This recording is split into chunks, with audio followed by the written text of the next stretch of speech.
예, 오늘은 2021년 1월 10일이고요. 우리 교회 절기로는 주연절 이후 첫 번째 주일입니다. 그리고 코로나 바이러스로 인해서 온라인으로 우리가 예배를 드린 지 오늘이 43번째 예배입니다. 예, 모두들 반갑습니다. 오늘 올해 두 번째 주일 예배에 오신 모든 분들 또다시 직접 뵙지는 못했지만 이렇게 화면으로 만나게 돼서 참으로 축복하고 또한 환영합니다. 예, 우리가 작년 여름만 해도 해가 지나가면, 그러니까 2021년이 오면 다시 우리의 일상들이 정상으로 되돌아오겠지, 다들 그렇게 생각을 했었는데 정말 웬걸입니다. 정상으로 회복하기는커녕 오히려 이 코로나 바이러스 하루 확진자 숫자는 줄어들지 않고 계속 늘어나고 있습니다. 지금 거의 이렇게 1년 가까이 살다 보니 우리가 이제 밖에서 뭐 음식을 먹는 거, 그리고 과자 하나 먹는 거 먹을 때도 우리가 조심을 하게 되는데요. 다들 이렇게 마스크 쓰고 과자 먹을 때 어떻게 먹어야 되는지 다 아시죠? 이제 물론 이제 밖에서 안 먹는 게 제일 좋겠지만, 부득이 이제 과자 하나를 먹어야 된다고 했을 때는 마스크를 벗지 말고 가만히 마스크를 들어서 과자를 입에 넣고 바로 마스크를 가려야 됩니다. 자, 제가 영상으로 마스크 쓰고 과자 먹는 법을 한번 보여드릴게요.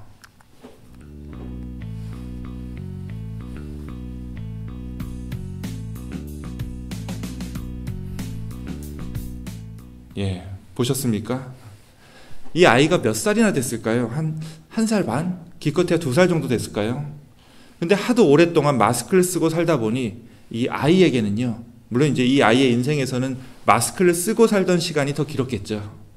그래서 이런 어린 아기조차도 마스크를 쓰고 사는 것에 익숙해져 버린 겁니다. 예, 어른들 입장에서는 안타깝긴 하지만 지금으로서는 마스크를 쓰고 사는 이 생활에 우리가 적응하는 것 말고는 방법이 없을 것 같습니다.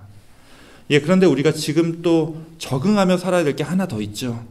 바로 이 온라인 예배입니다. 가끔 이제 자료를 찾다가 예전에 우리가 모여서 함께 예배를 드렸던 때의 그 영상을 가끔 보는데요.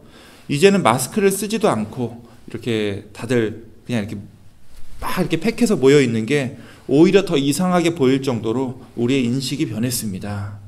그러면서 우리가 이 온라인 시대에 이 예배에 적응할 수밖에 없는 상황이 돼버렸던 거죠.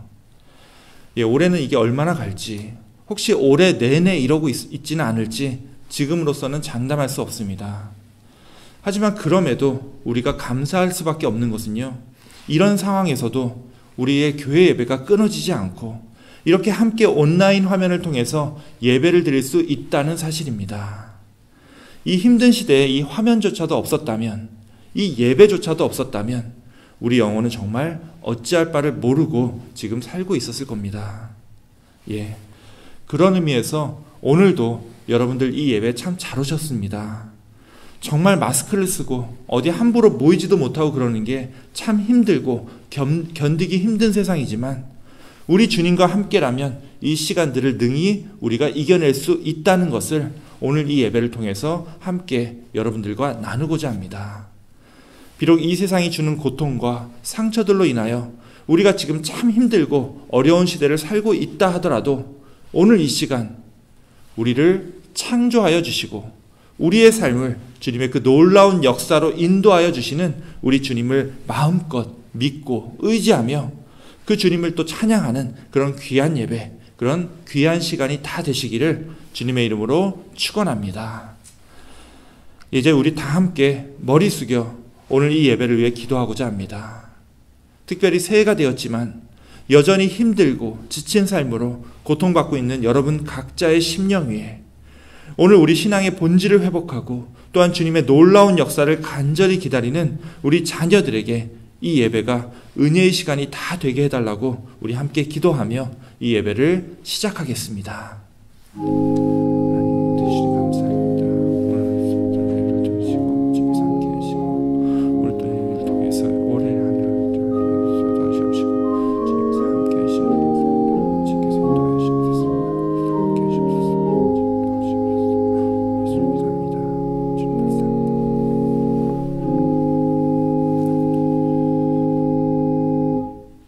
하나님 감사합니다. 새해가 되고 또 새 마음 새 뜻으로 올 한 해를 시작하겠노라고 그렇게 결심하고 또 노력했지만 하나님, 또다시 저희들 참 힘들고 지친 한 주를 보냈습니다. 주님, 그럼에도 우리의 심령이 주님을 사모하는 마음으로 주님의 놀라운 구원과 우리의 회복을 기다리는 갈급한 심령으로 우리가 이 온라인 예배에 참여하고 있음을 고백합니다. 이 예배에 직접 오지 못하고 이렇게 화면으로 멀리서 안타깝게 바라보는 우리 교우들의 마음과 그 심령 위에 주님께서 직접 돌봐주시고 또한 건강하게 보호하여 주시사 이 악한 전염병과 이 국가의 리더십으로 인하여 모두 함께 고통받고 있는 지금 이 시대에도 우리의 영육이 강건하여 주님께서 창조하여 주신 우리의 본래의 모습을 회복하는 그런 은혜의 삶을 살아갈 수 있도록 주님께서 오늘 예배를 인도하여 주옵소서. 오늘 예배의 시종을 온전히 주님께 맡기오며 우리 구주 예수 그리스도의 이름으로 기도하옵나이다. 아멘. 예, 우리 함께 찬송가 25장 면류관 벗어서 찬양하겠습니다.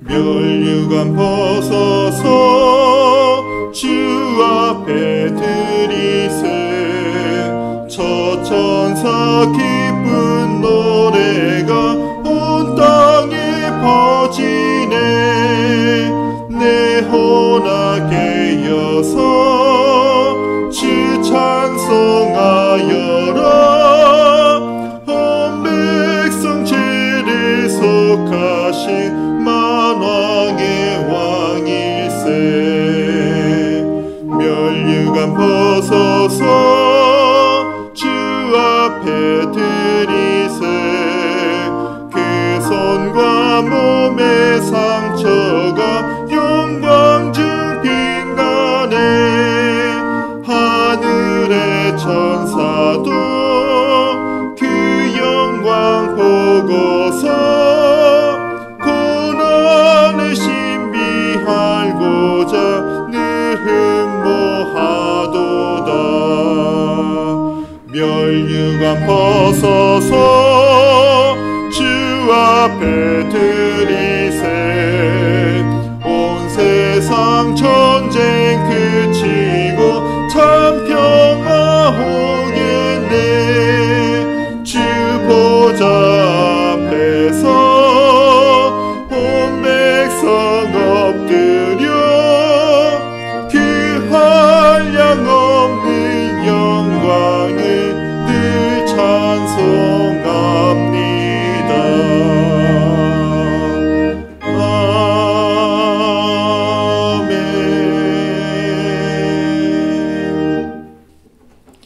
예, 우리 함께 교독문 76번 요한복음 1장을 함께 교독하시겠습니다.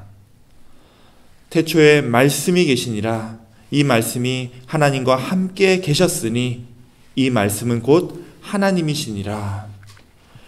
그의 태초에 하나님과 함께 계셨고 만물이 그로 말미암아 지은 바 되었으니 지은 것이 하나도 그가 없이는 된 것이 없느니라. 그 안에 생명이 있었으니 이 생명은 사람들의 빛이라. 빛이 어둠에 비치되 어둠이 깨닫지 못하더라. 참빛 곧 세상에 와서 각 사람에게 비추는 빛이 있었나니 그가 세상에 계셨으며 세상은 그로 말미암아 지은 바 되었으되 세상이 그를 알지 못하였고 자기 땅에 오매 자기 백성이 영접하지 아니하였으나 영접하는 자 곧 그 이름을 믿는 자들에게는 하나님의 자녀가 되는 권세를 주셨으니 이는 혈통으로나 육정으로나 사람의 뜻으로 나지 아니하고 오직 하나님께로부터 난 자들이니라. 말씀이 육신이 되어 우리 가운데 거하심에 우리가 그의 영광을 보니 아버지의 독생자의 영광이요 은혜와 진리가 충만하더라. 아멘. 우리 함께 사도신경으로 신앙 고백 드리겠습니다. 전능하사 천지를 만드신 하나님 아버지를 내가 믿사오며 그 외아들 우리 주 예수 그리스도를 믿사오니 이는 성령으로 잉태하사 동정녀 마리아에게 나시고 본디오 빌라도에게 고난을 받으사 십자가에 못 박혀 죽으시고 장사한 지 사흘 만에 죽은 자 가운데서 다시 살아나시며 하늘에 오르사 전능하신 하나님 우편에 앉아 계시다가 저리로서 산 자와 죽은 자를 심판하러 오시리라. 성령을 믿사오며 거룩한 공회와 성도가 서로 교통하는 것과 죄를 사하여 주시는 것과 몸이 다시 사는 것과 영원히 사는 것을 믿사옵나이다. 아멘. 이 시간은 우리 함께 기도하는 시간입니다. 오늘은요, 우리 유영숙 집사님께서 기도를 준비해 주셨습니다. 우리 다 함께 머리 숙여서 기도하실 때 우리 유영숙 집사님 기도 인도해 주시겠습니다. 다 함께 기도하겠습니다. 주님, 2021년 새해는 밝았으나 안타깝게도 새해를 시작할 때마다 느꼈던 설렘과 기대가 없습니다. 계획도 세울 수가 없습니다. 금방 끝날 것 같던 코로나가 아직도 저희를 위협하고 있기 때문입니다. 이런 암울한 시대를 살아가야 하는 약한 인간인 저희에게 주님이 함께 하신다는 믿음이 희망이 되었습니다. 주님이 주시는 평안함과 담대한 마음으로 2021년을 힘차게 살아가기를 원합니다. 하루하루 맡겨진 일에 충실히 임하겠습니다. 주님이 주신 가정 안에서 가족들과 화목하고 주님이 주신 사업체에서는 성실히 일하며 함께 일하는 동료를 사랑하겠습니다. 또한 가나안 공동체 안에서 함께 형제 자매된 저희는 서로의 안부를 염려하고 건강하도록 기도하겠습니다. 함께 성경을 읽고 찬양을 하며 서로를 궁금해하는 끈을 놓지 않으려고 노력하겠습니다. 이것이 지금 이 시국에 가나안 공동체의 일원인 저희가 받은 사명이라고 여겨집니다. 주님, 저희가 이런 모든 일을 진심을 갖고 행하도록 인도하여 주시옵소서. 그리하여 우리 안에 숨겨져 있는 신앙의 촉각이 살아나서 어디서나 무엇이나 주님이 허락하신 모든 것에 감사하는 마음을 갖도록 축복하여 주시옵소서. 작은 것도 크게 감사하며 항상 기뻐하며 마음 속상할 때 웃음으로 털어버리는 여유를 허락하여 주시옵소서. 주님의 사명을 받아 매주 예배를 이끌어 가시는 이상현 목사님과 박현진 사모님께 주님의 지혜를 나누어 주시옵소서. 두 분의 노고를 어여삐 여기셔서 그들의 앞날을 축복하여 주시옵소서. 오늘 저희가 드리는 예배를 주님 기쁘게 받아주옵시고 주님 홀로 영광 받으옵소서. 우리 주 예수 그리스도의 이름으로 기도드렸습니다. 아멘.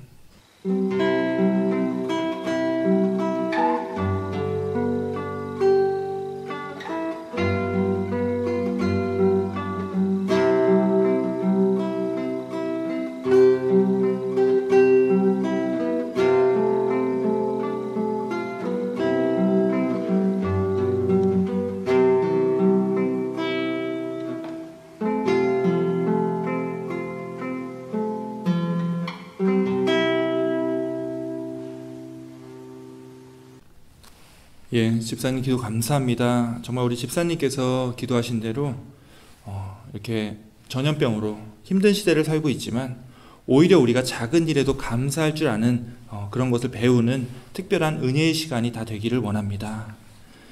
오늘 말씀을 봉독하도록 하겠습니다. 오늘 말씀은요, 너무나 유명한 구절이죠. 혹시 이 예배를 위해서 성경책을 피려고 오늘 준비하신 분들도 아마 그냥 외워서 함께 봉독할 수 있을 겁니다.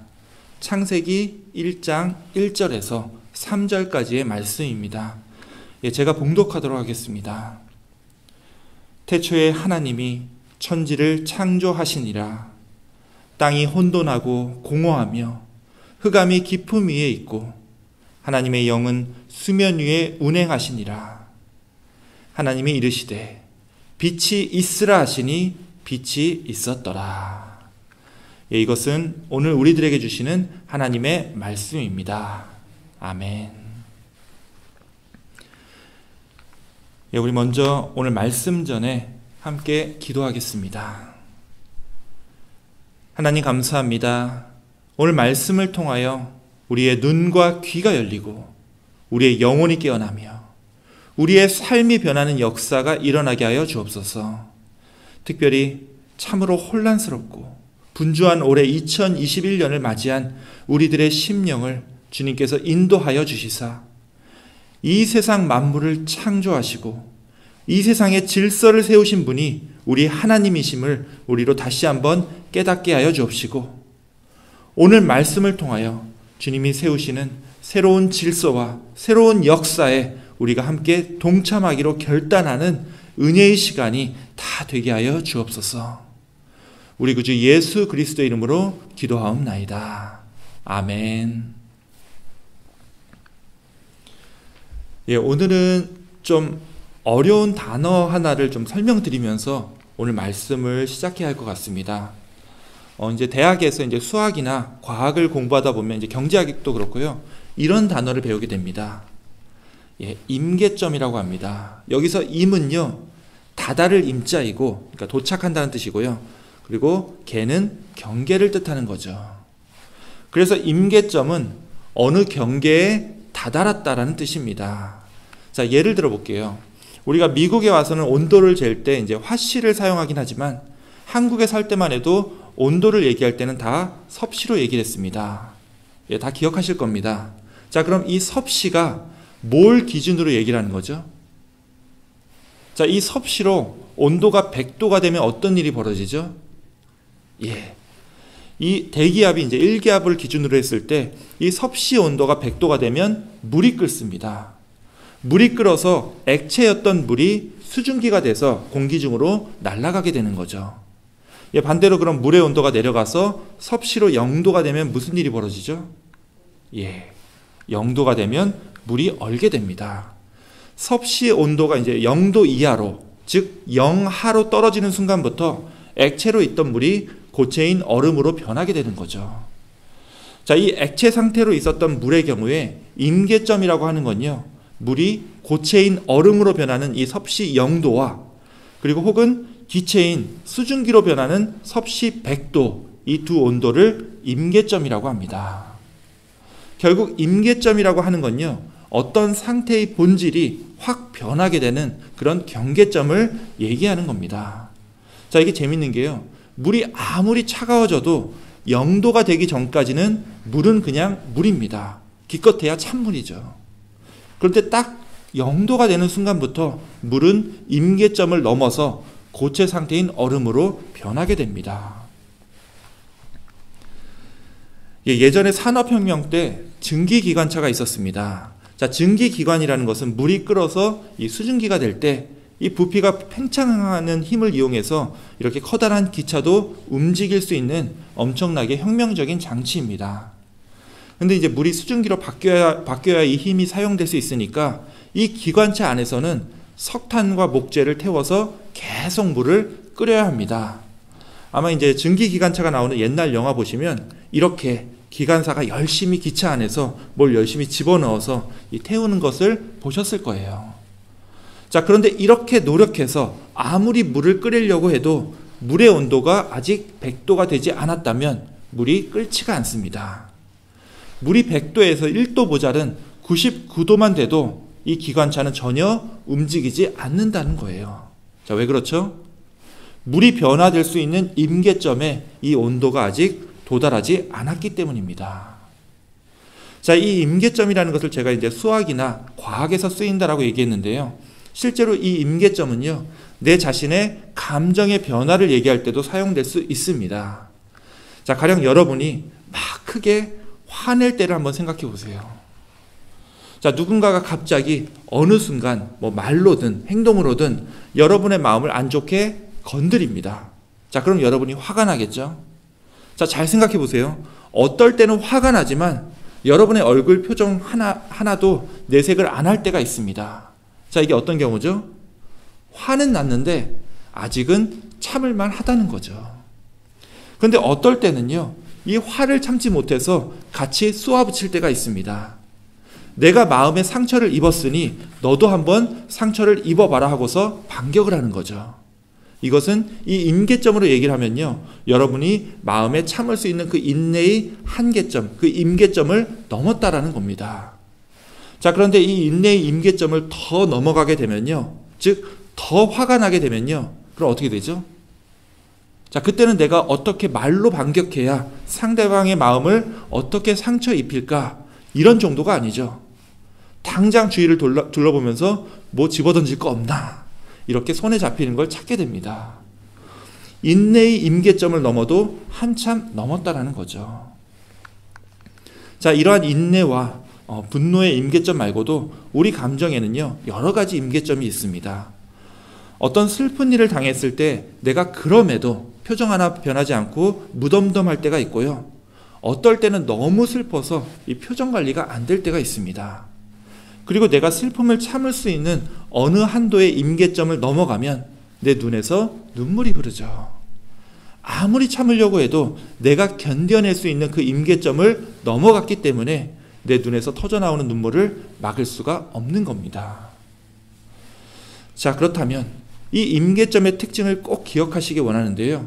첫 번째 특징은 이 임계점을 넘어가게 되면 그 변화를 막을 수 없다라는 겁니다.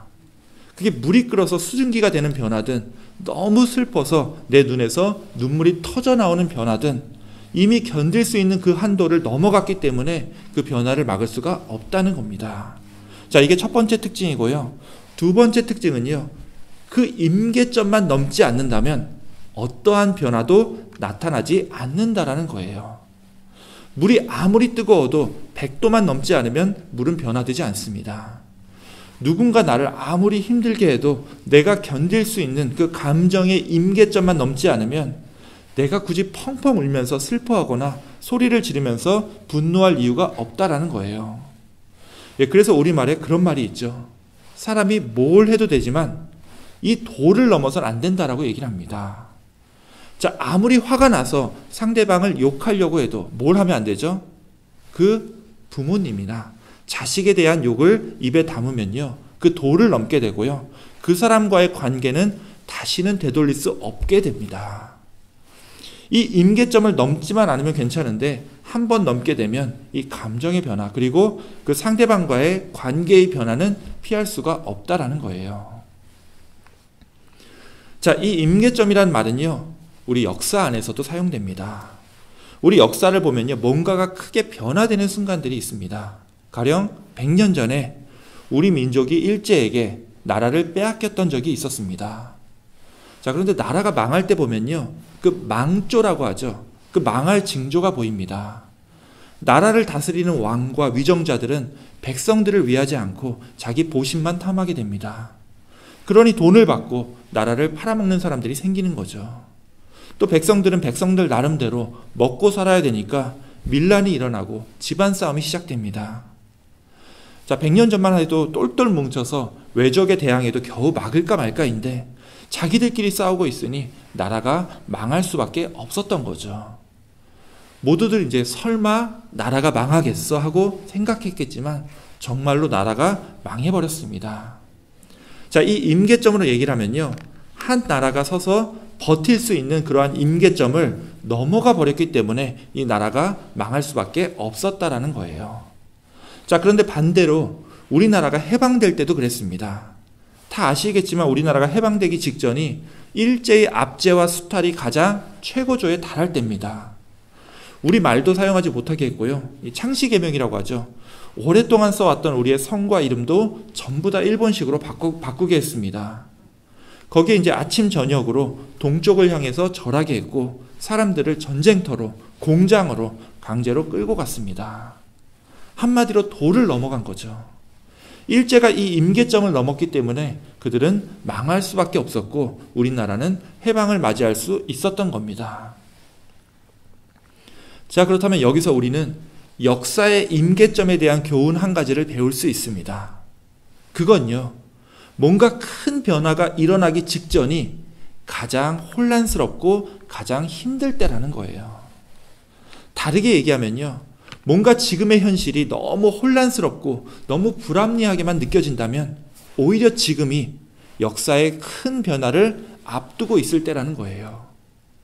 예, 우리는 우리가 믿는 하나님께서 역사를 주관하신다고 알고 있습니다. 예, 맞습니다. 우리 하나님은 우리의 역사를 주관하고 이 세상을 친히 다스리는 분입니다. 아무리 우리가 세상이 어둡고 절망에 빠진 것처럼 느껴질 때조차도 우리가 마냥 우리 믿는 사람들이 주저앉고 좌절에 빠져 있을 수 없는 이유가 바로 여기에 있는 거죠. 결국 이 세상의 역사를 주관하시는 분은 우리 하나님이시기 때문입니다. 보면 우리 하나님께서 일으키시는 역사가 다 이렇습니다. 새로운 역사가 시작되기 직전을 보면요, 사람들은 가장 혼란하고 가장 힘든 시간을 겪게 됩니다. 자, 이스라엘 백성들이 이집트의 노예로 살면서 가장 힘들 때가 언제였죠? 그들이 출애굽하기 직전이었습니다. 그들이 자유를 얻기 바로 직전이 가장 고통스러운 시간이었다는 거예요. 자, 그들이 광야에서 가장 힘든 시간을 보낼 때도 마찬가지였습니다. 그들을 40년 동안 이끌었던 하나님의 사람 모세가 죽었습니다. 자, 보세요. 그들이 가나안 땅을 정복하기 직전이요, 그들에게 가장 큰 위기였다라는 거예요. 자, 그 이후의 역사도 마찬가지죠. 하나님께서 뭔가 새로운 역사를 펼치기 직전이 가장 혼란스럽고 가장 고통스러운 시간들로 느껴질 수밖에 없습니다. 이 변화의 임계점이 얼마 남지 않았기 때문입니다. 자, 우리 역사에서 가장 혼란스럽고 가장 어두웠던 시대가 언제였냐 하면요, 2000년 전 유대 땅이었습니다. 그리고 다 아실 겁니다. 그때 무슨 일이 벌어졌는지 여러분이 다 아십니다. 우리 인간을 구원해 주시는 예수님께서 바로 그때 혼돈과 암흑 속에 살고 있던 우리들에게 오셨습니다. 그리고 죄와 사망과 불합리가 판치는 세상에서 어떻게 우리가 하나님의 말씀을 따라서 사랑과 생명의 법을 지키면서 살아갈 수 있는지 친히 우리에게 가르쳐 주신 거죠. 예, 그런 의미에서요, 오늘 말씀은, 오늘 함께 읽은 말씀은요, 우리에게, 특별히 이제 저에게는 개인적으로 성경 어느 구절보다도 가장 큰 힘을 주는 말씀입니다.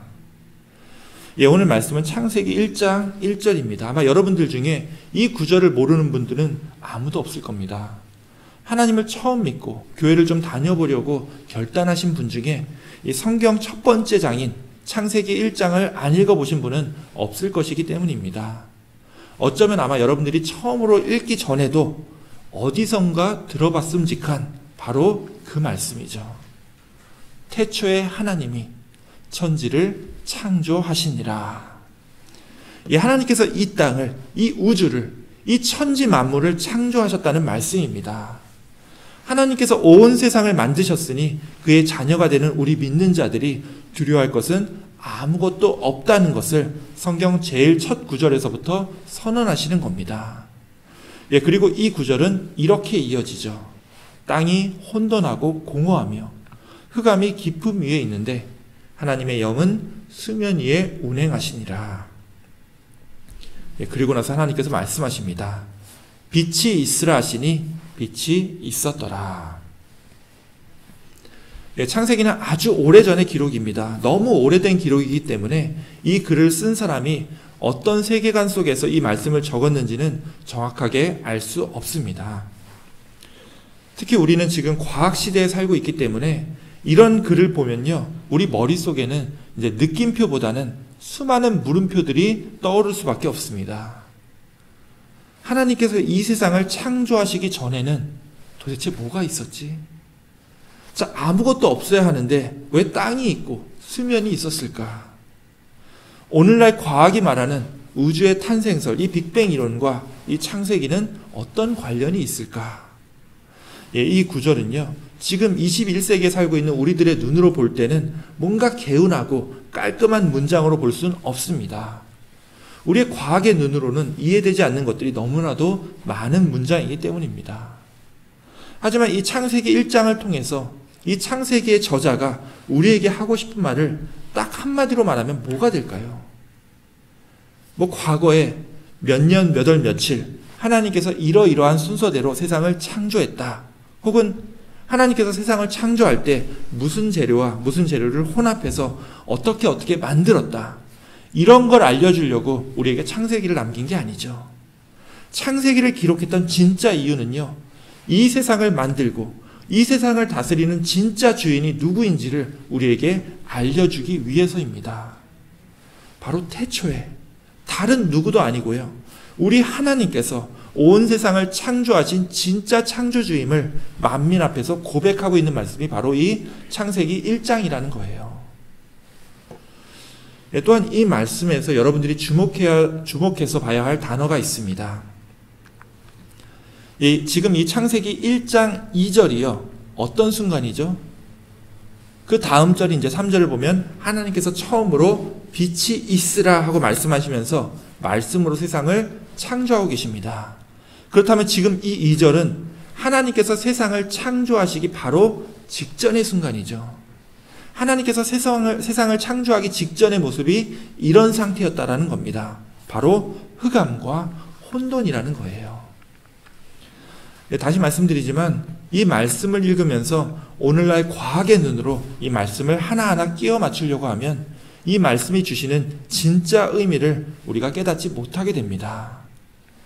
이 말씀의 진짜 의미는요, 하나님께서 이 세상을, 이 천지 만물을 창조하셨다라는 거예요.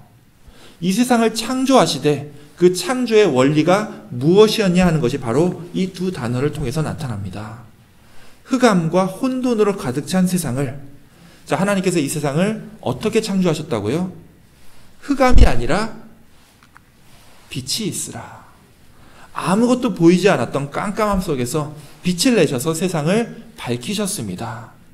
그리고 혼돈이 아니라, 자, 혼돈이 영어로 카오스입니다.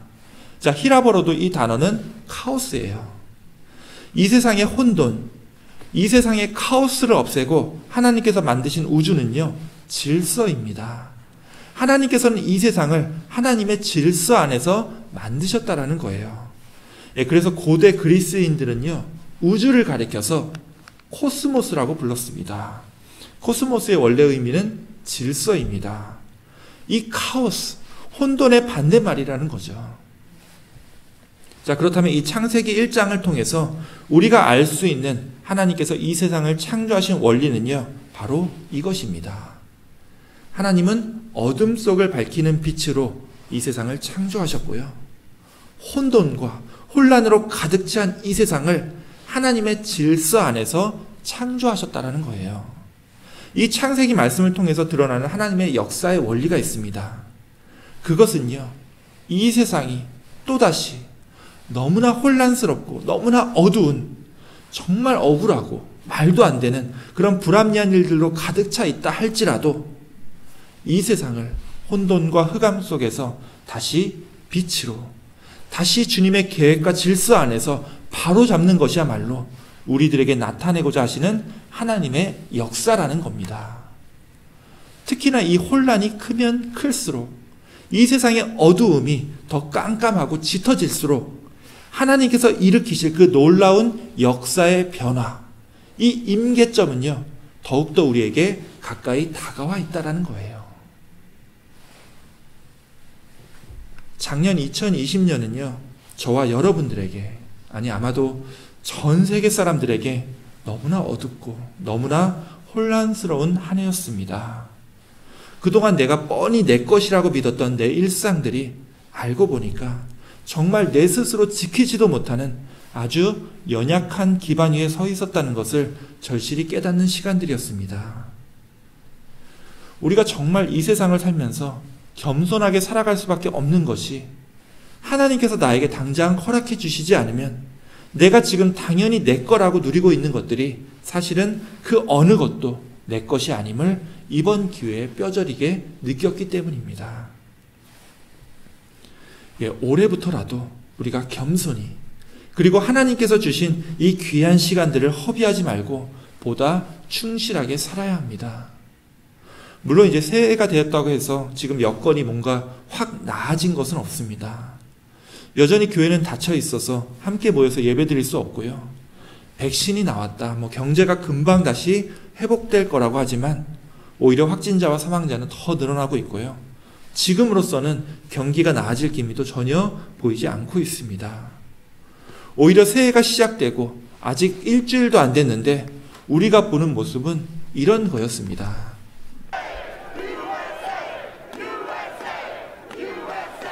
이것은 지난 1월 6일 워싱턴 DC에서 벌어진 일입니다.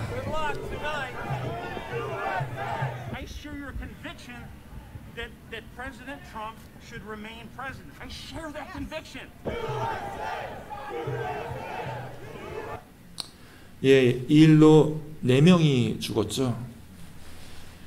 안타깝지만 올해가 시작되자마자 우리가 접하게 된 소식들은 세계에서 민주주의가 가장 발달했다고 자부해왔던 이곳 미국에서 의회가 점거를 당하고 민주적 절차가 제대로 지켜지지 않는 이곳 미국 당 전체가 새로운 권력과 리더십을 둘러싸고 50대 50으로 나뉘어버린 분열과 분쟁의 소식들입니다.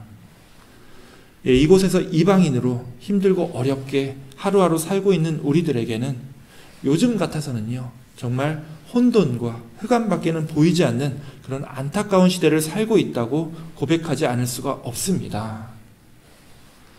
도대체 지금처럼 이렇게 혼란한 시대에 우리는 왜 이곳에서 이렇게 살고 있어야 하는 걸까요? 왜 하나님께서는 지금 이 시대에 이 혼란한 땅으로 우리를 인도해 주셔서 우리로 이렇게 혼돈과 흑암 속에서 살게 하시는 걸까요? 어느 시대에나 하나님을 믿는 자들에게는 환난과 시험이 따라붙습니다. 성경에 나오는 믿음의 조상들도 마찬가지였고요. 지금 이 시대를 살고 있는 우리들도 다르지 않다고 믿습니다. 그럼에도 우리가 이 고통스러운 시대를 살아가고 있음에도 우리가 결코 주저앉거나 좌절하고만 있을 수는 없는 이유가 바로 오늘 말씀에 있습니다. 우리가 믿는 우리 하나님께서 온 세상을 창조하신 이 세상의 진정한 주인이 되시는 분이기 때문입니다. 아무리 그 악한 세력이 우리를 넘어뜨리고 우리를 좌절과 절망 속에 빠뜨릴지라도 우리는 이것 하나만은 기억해야 합니다. 바로 우리가 하나님께서 직접 지으신 하나님의 피조물이라는 사실입니다. 물론 솔직히 우리 자신을 생각할 때 하나님 앞에서 늘 내가 죄인이라는 사실을 잊을 수는 없습니다. 그렇지만요, 우리가 죄인 되기 전에 우리는 이미 하나님으로부터 지음받으신 아름다운 피조물입니다.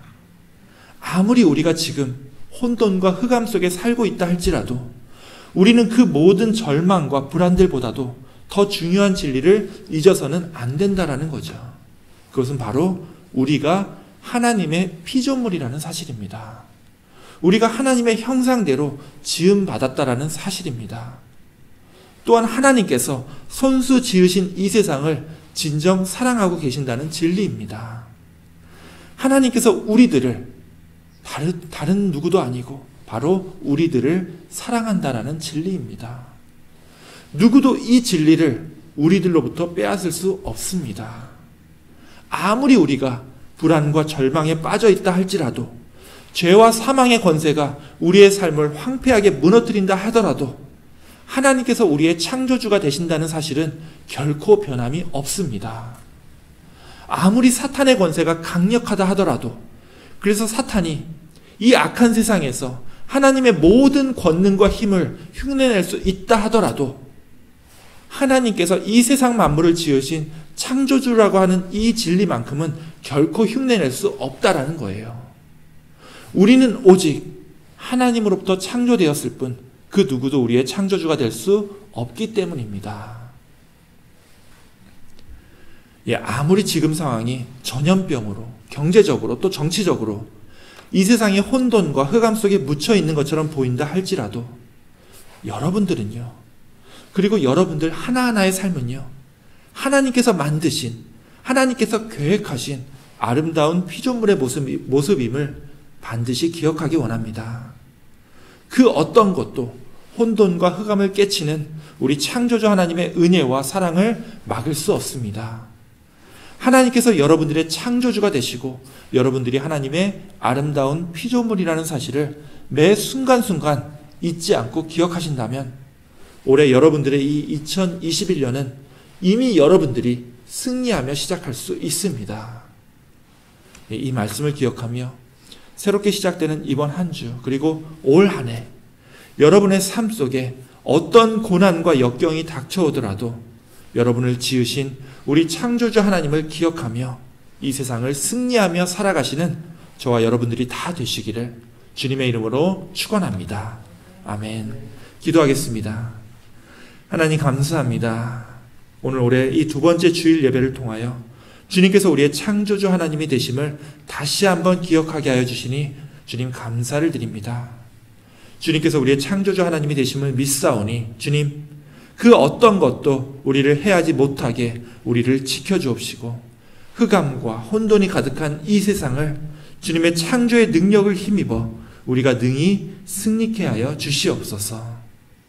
오늘 남은 예배 가운데도 주님께서 인도하여 주심을 믿고 감사를 드리오며 우리 구주 예수 그리스도의 이름으로 기도하옵나이다. 아멘. 오늘도 굉장히 특별한 찬양이 준비되어 있습니다. 우리 교회가 이제 작기 때문에 가끔 제가 한국이나 일본에 계신 제 가족들에게 좀 부탁해서 찬양이나 다른 예배 순서를 넣을 때가 있습니다.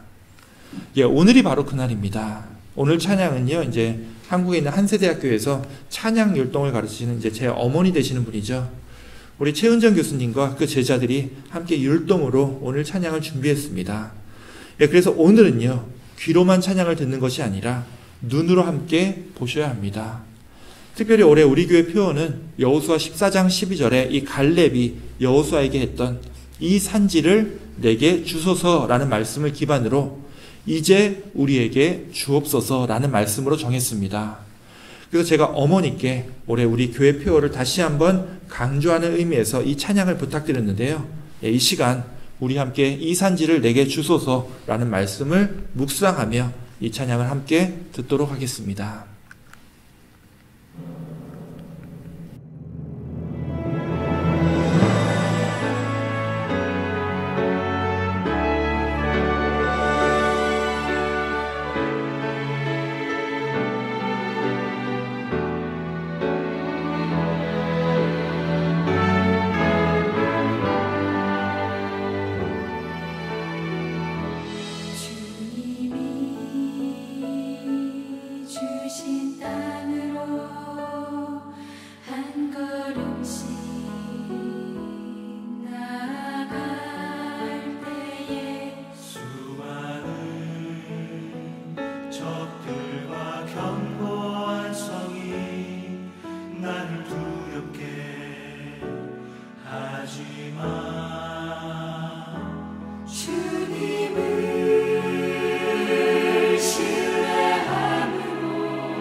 주님이 주시는 담대함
예, 감사합니다. 예, 무엇보다도 이제 아들이 목회하는 교회 보낸다고 이 찬양 율동은 요 안무를 만드는 게 제일 중요합니다. 근데 이제 없는 안무 또 이렇게 만들어 주시고 또 이 험한 시국에 강의실에 모여서 또 촬영해서 보내주신 제 어머님 되신 이제 최은정 교수님과 또 우리 교수님 잘못 만나서 옆에서 함께 고생하신 우리 한경아 집사님과 노현순 집사님, 그리고 촬영을 도와주신 우리 남편분까지 모두 수고 많이 하셨습니다. 예, 정말 감사합니다. 그리고 너무 은혜로운 찬양 율동이었습니다. 예, 이 시간은 우리 봉헌 기도의 시간입니다. 우리가 지금 온라인으로만 예배를 드리고 있어서 참 어려운 가운데도 이렇게 교회에 오셔서 혹은 또 우편을 통해서 이렇게 헌금을 내시는 손길들이 많이 있습니다. 우리 교우분들께 정말로 감사를 드리고요. 또 우리가 물질적으로 시험에 들지 않도록 늘 지켜주시는 우리 주님께 감사를 드립니다. 예, 계속해서 이렇게 저를 뵐 때 직접 주셔도 좋고요. 아니면 여기 위에 나오는 이 교회 주소로 해서 체크로 보내주셔도 괜찮습니다. 예, 다만 우리가 이 헌금을 드리면서 반드시 기억해야 할 것은 우리를 지으신 분도 하나님이시고 우리로 하루하루 주님의 사명을 감당케 하시는 분도 우리 하나님이십니다.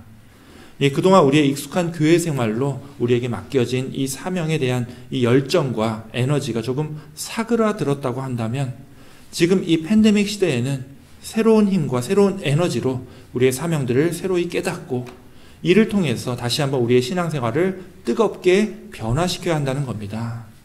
이 시간 우리 새해 새 뜻으로 우리에게 맡겨진 사명들을 온전히 감당하기로 결단하며 이 봉헌에 참여하는 여러분들의 심령 위에 우리 함께 기도하도록 하겠습니다.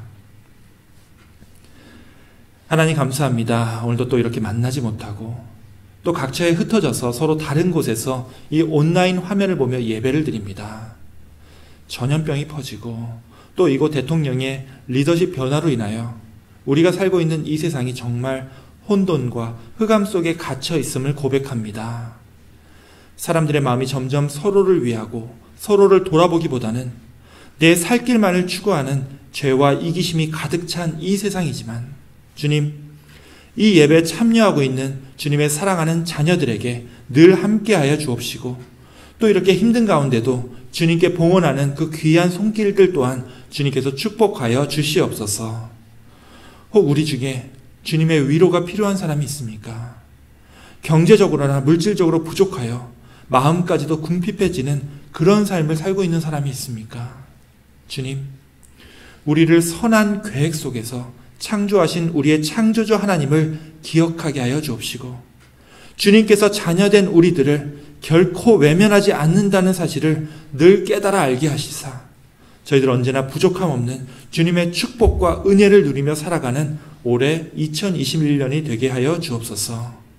우리 교우들에게도 마르지 않고 부족함 없는 주님의 충만함으로 돌봐주옵시고 우리 교우들이 지금 생업의 현장에서 하고 있는 모든 비즈니스와 사업들 위해 축복하여 주시고 지금의 힘들고 어려운 삶을 넘어서며 또 함께 주님의 놀라운 구원의 역사를 경험하며 살아가는 새로운 한 주가 되게 하여 주옵소서.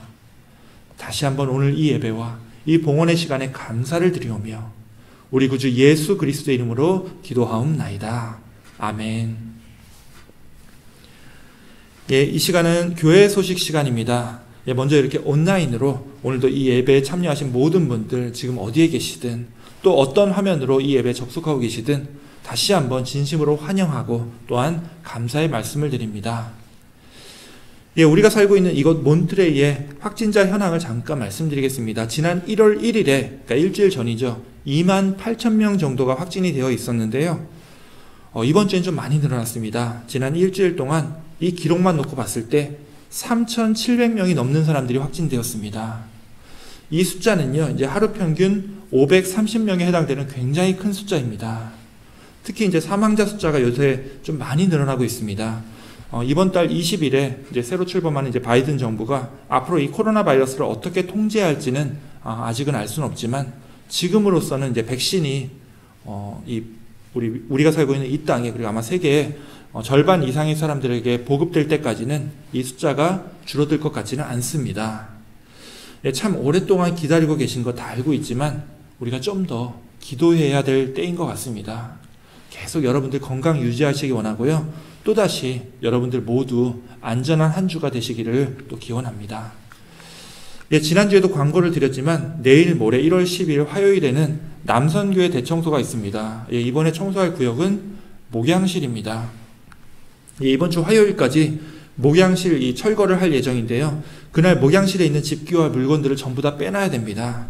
우리 남성교회 분들, 시간 되시는 분들은 이날 함께 오셔서 이제 물건 치우는 것과 제반 청소를 같이 해주시기 원합니다. 일단 시간은 제가 이제 오전 9시로 잡았습니다. 시간이 혹시 변경될 것 같으면 이제 남성교회 카톡방을 통해서 다시 알려주시기 바랍니다. 예, 뭐 별다른 연락이 없으면 오전 9시부터 우리가 작업을 시작하는 걸로 하겠습니다. 예, 오늘 광고는 여기까지입니다. 오늘 이 예배가 끝나면 또다시 새로운 한 주가 시작이 되는데요. 예, 지난주는 올해 첫 일주일이었기 때문에 조금 정신없이 시간을 보냈다고 한다면 이번 주부터는 이제 본격적으로 2021년을 제대로 시작하는 한 주가 될 겁니다. 예, 또 코로나 바이러스로, 또 시끄러운 뉴스로, 분주한 비즈니스로 여러분들이 또 정신없는 한 주를 또 보내야 될 것 같은데요. 그 바쁜 와중에도 오늘 말씀을 통해 함께 보셨고 또 전도서 마지막 장에도 나오죠. 이 전도서는 이제 제가 개인적으로 굉장히 이제 좋아하는 성경인데 온통 이제 헛되고 헛되니 모든 것이 헛되도다 이렇게 염세주의, 허무주의를 얘기하는 것처럼 보이지만 결국 이렇게 고백을 합니다. 너의 창조주를 기억하라. 이번 한 주 여러분을 창조하신 그 하나님의 놀라운 뜻을 다시 한번 여러분 삶 속에 기억하고 되새기며 여러분에게 주신 그 사명대로 기쁘고 즐겁게 살아가는 그런 은혜로운 한 주가 다 되시기를 주님의 이름으로 축원합니다. 예, 그럼 마지막으로 우리 창조주 하나님을 기억하며 찬송가 79장 함께 찬양하고 기도로 마치겠습니다.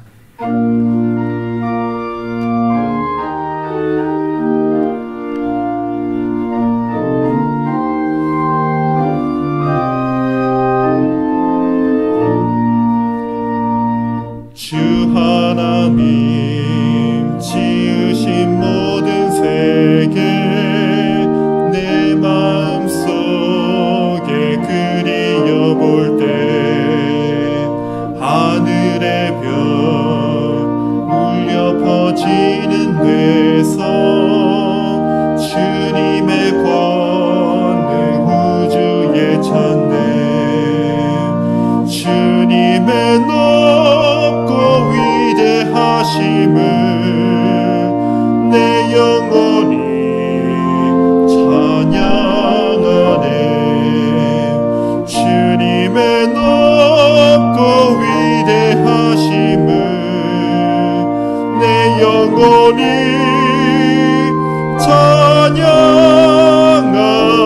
찬양하네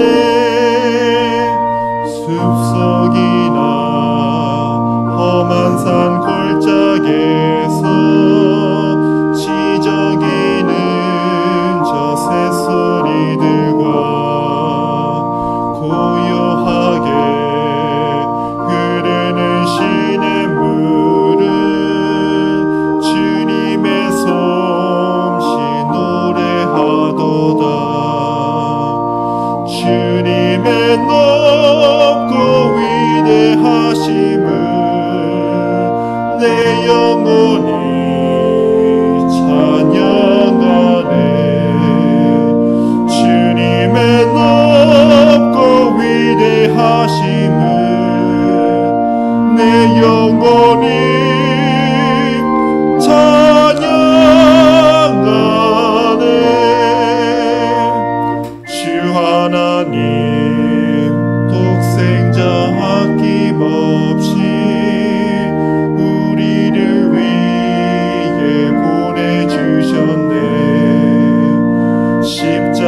십자가에 피 흘려 죽으신 주 내 모든 죄를 대속하셨네 주님의 높고 위대하심을 내 영혼이 찬양하네 주님의 높고 위대하심을 내 영혼이 찬양하네 내 주 예수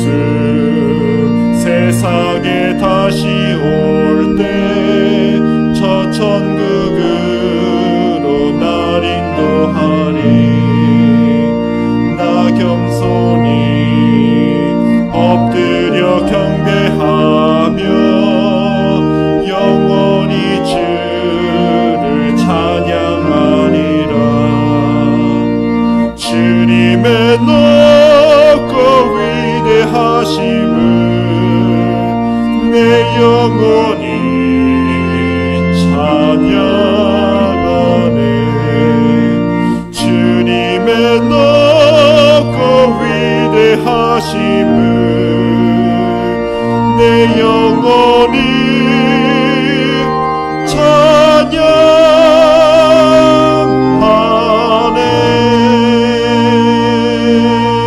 찬양하네. 예, 우리 기도하겠습니다. 이제는 우리 구주 예수 그리스도의 은혜와 온 천하 만물을 지으시고 그리고 우리를 창조하시며 참 좋았더라고 말씀하신 아버지 하나님의 사랑과 성령 하나님의 교통 역사하심이 비록 지금 우리들의 인간적인 눈으로는 흑암과 혼돈이 가득 찬 이 세상에 우리가 살고 있지만 이 세상을 선하게 창조하신 주님의 그 뜻과 계획과 질서를 다시 한 번 더 기억하며 주님의 선한 피조물로서 우리의 온 삶을 통하여 주님의 빛 대신 그 사명을 우리의 삶 속에서 온전히 감당하며 살기로 결단하는 흩어져 있는 우리 사랑하는 가나안교회 모든 성도들 위해, 특별히 이곳 몬트레이에 만연하고 있는 전염병으로 인해 혼란과 불안 속에 살고 있는 우리 교우들의 영육간의 강건함 위에, 또 이 예배를 온라인으로 함께 드리는 모든 성도들 머리 위에 영원토록 함께 있을지어다. 아멘.